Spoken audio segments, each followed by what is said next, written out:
Welcome back to the Football Terrace. Hit the like and the share buttons and make sure you're subscribing. This could be the last time I stream because I have been exposed.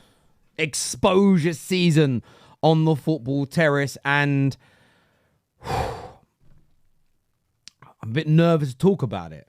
I watched the film Conspiracy Theory recently with Mel Gibson and Julia Roberts, and I've got the beer bottle balanced on the door handle. I've got the house set up to press a button to burn all the evidence. Oh, my exposure. And what is my exposure? Being an Arsenal fan. Twerking for Arsenal. Oh, titles. The titles are the one. And we're going to show you some evidence of this. It's beautiful. And I want to respond to the trolls. And the reason why I want to respond is I like the feedback. The Football Terrace community is just built differently. We understand what the Football Terrace is. We understand what it's about. To a point where when we launched the Football Terrace back in 2017, I was told by a number of top YouTubers who I respect and get on then and get on now with, the idea won't work. You won't grow. Rivals won't want to engage with non-rivals about their football clubs. To a point now where every single one of those people now has either a mixture of shows on their channel. That their channel might be dedicated to Man United or dedicated to Arsenal, but they have other rivals that come on, right through to them all launching new channels or rebranding to be multifaceted like the Football Terrace. So we know that it works. The problem that you have is that every few years, a team starts doing well, you remain unbiased and praise them, and it triggers people like you would not believe. And we're going to go through some of that on the show. I think this shows how much people hate Arsenal.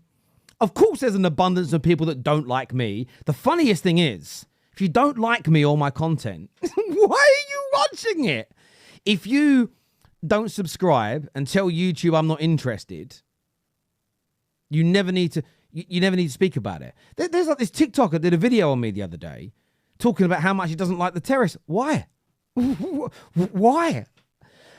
Some people try to like damage your YouTube channel, but I can't imagine why any proper content creator would want to damage that. But we'll get into some of these comments anyway. The Arsenal hatred is real. The bitterness is crazy, but it's all my fault, I suppose. This was the first comment, and this was a pretty big one. It says, Terry, if you see this, which I did respond to him. Can you explain how Arsenal's defence was sensational when they gave away a penalty? Does Atlanta missing the penalty wipe away the defensive blunder? No. Firstly, Thomas Partey making a mistake and giving away a penalty doesn't undo all the brilliant work in Arsenal's defence last night, nor does it undo the brilliant work they've done defensively all season. It's an anomaly. Secondly, the penalty wasn't missed. The penalty was saved by David Raya, twice I will add, the rebound as well. Therefore, there is praise. If the penalty was given away, if the goal was being peppered, if the penalty was skied over the crossbar, the comment would hold more water. We know Arsenal were very poor in the attack last night. We criticised it on the Football Terrace. Arsenal need to improve their attacking element of their game. There's no doubt. We've mentioned that many times, both me and our panels on the Football Terrace. But that doesn't mean that you can't also praise other areas. And I stand by what I said last night, that Arsenal look very unbeatable at the moment. And it's going to take a very good team to be able to beat them. Rubbish title for the video. I love the... Why have my titles become such a big focus for people? I love it. In the last maybe 6 months, even people I'm friends with in group chats, why did you title your video that, Terry? Oh, that's how I saw the game today. Well, I disagree with it. Yeah, but I believe it, and it's my title. Oh, Terry, why have you titled Straight Facts that way? Well, that's an opinion of the panelist. But I don't agree with their opinion. Yeah, well, come on and challenge them then. But I'm not going to change the title of the video that's based on their opinion because you don't like it. Terry, why have you titled that on the reaction show? It's a joke. It's sarcastic. Yeah, I don't like the sarcasm though. Jesus Christ, the focus on the titles is crazy.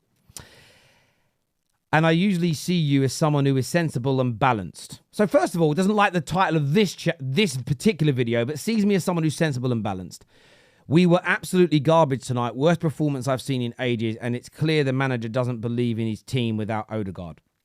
Now, again, ignore the title. The title, I look at the titles this way. My titles are sometimes my opinion. They're sometimes the opinion of panelists. Sometimes they're to provoke thought. Sometimes they're to stimulate conversation. Sometimes they're sarcastic. Focusing on the title is strange to me. Don't be a headline reader. Digest the content. If you don't like the content, block the channel. Block me. You don't need to see it. Your life will be if it triggers you. But again, I focused on Arsenal's poor attack. I focused on Martinelli needing to be dropped. I focused on Thomas Partey's body being shot as an example. The panel spoke at length about the Odegaard situation. So I just feel that the defence of Arsenal deserves a lot of praise, and that is what I went with. And I've done this many times before. When you actually go back and look at dozens and dozens and dozens of reactions or videos about Man City, about Liverpool in their pomp. City still are in their pomp. The amount of times I praise their defence, the amount of times they've had good results away from home, sometimes draws in Europe, and their defence has been solid and I've praised them. The evidence is there. Go back and check. Terry twerking harder than Shakira. Does Shakira twerk or does she shake her hips? I don't know. I don't watch enough Shakira. Please let me know. When it comes to Arsenal, I saw the headline, or the title again. The title is triggering. And compared it to yesterday's when City drew. And I just burst out laughing. Did you? That seems like, when people were tweeting in 2016, I was out in the grocery store. Normally Americans did this. And my son just randomly said, I think Trump's horrible. And the whole room cheered. Do you remember those tweets? It's a little bit like that, but maybe you did. So much for being unbiased and neutral. Now, let me first start off by saying being unbiased and neutral doesn't mean you're always going to agree with my opinions. And not every opinion is shrouded in bias. So, when it comes to praising how good City have been in the last few years, I say they're the best team in the world. I put so much of that down to how quickly they get back into shape and how brilliantly they defend for the vast majority of their games.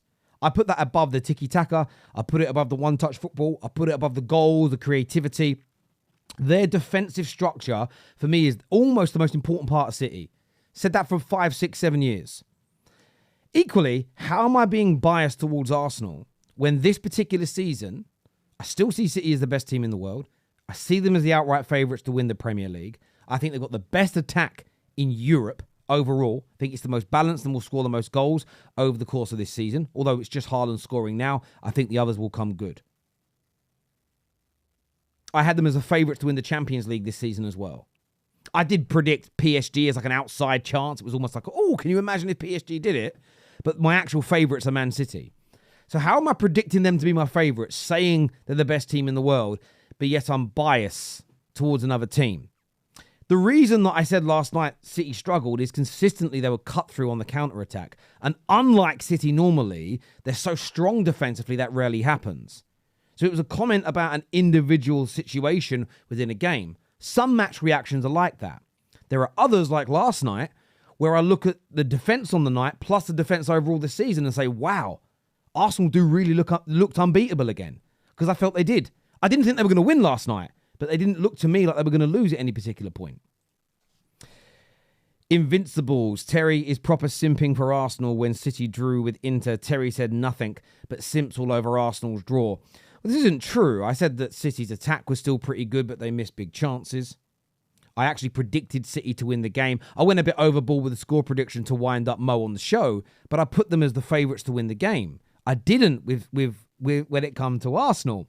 But again, I give City more praise than I give Arsenal. And I can simply prove that. I've called them for at least the last 4 or 5 years the best team in the world. 2 seasons running predicted them to win the league. Why is that not called simping? Please let me know. Seriously, Terry, for your own sake. Now, this man is worried about my health. I mean, I have had quite a few death threats recently. I have shared my office address with those people to see if they want to come down and see me. Nobody has responded as of yet. But if you do want to come to my office and attack me or kill me, feel free. I dare you. You've got to stop twerking for Arsenal fans. I don't twerk for anybody. I give my honest view and opinion. If people don't like it, move on. Do you know what's really funny? There is a massive vat of Arsenal fans that don't see Arsenal Football Club the way I do. They think my opinions on Arsenal are wrong, and they're entitled to believe that. They challenge me all the time. Many of our panelists disagree with me. So again, I don't twerk for Arsenal fans. I give an opinion. You just don't like that opinion. But instead of challenging what I have said, you put out ad hominem attacks against my personality as opposed to trying to debunk what it is I'm saying in a cool, calm, collected, and respectful way. If this was Man United, a team you claim to support, I certainly do support Manchester United. You would have said, bottled it, sack fraud Ten Hag now. This game was an absolute waste of time. But this isn't true. So when Man United got a tough away draw at Liverpool last year, I praised it as a case in point and an example. So if Man United's defence, as consistently as Arsenal's over 2024, looked as strong as this, and we went away from home in a European Champions League game to a tough team to beat in Europe, we've seen how good they've been in the last 12 months, and we got a draw, I would praise a defence that was consistently good. I would also criticise the attack if it was Man United. So again, the evidence is out there. Go back and watch multiple videos of ours over the years. But there we go. So as I say, Arsenal not losing games triggers people. Me not attacking Arsenal when I don't believe they deserve to be attacked right now. But I did criticise them, though. They clearly didn't watch the videos, as triggered people. So that's the extent of my exposure. And I want to say again, the Football Terrace community is built different. Whether you're an Arsenal fan, Man United, Liverpool, Chelsea, you're all brilliant and you will get it and you will understand. And as I've always said, people can make any accusations they want about my titles, about the way we operate. We keep growing. We keep growing. The average view time keeps getting better. The amount of subscribers keeps growing. That wouldn't happen. That wouldn't happen if our viewers felt that we were just making up opinions for the sake of it. They wouldn't buy into that in terms of authenticity. Equally, when Chelsea won the other day and I praised Chelsea, we had thousands of people tuning in live watching us. Chelsea fans, that is, that subscribe to the Football Terrace as well. So I want to big you all up for all the support you give me and love. Also, to my haters, to the people exposing me for my footballing opinions, thank you as well, because you honestly gave me so much joy reading those comments this morning. Until next time, take care, goodbye, God bless, and I'll see you all again soon. Peace!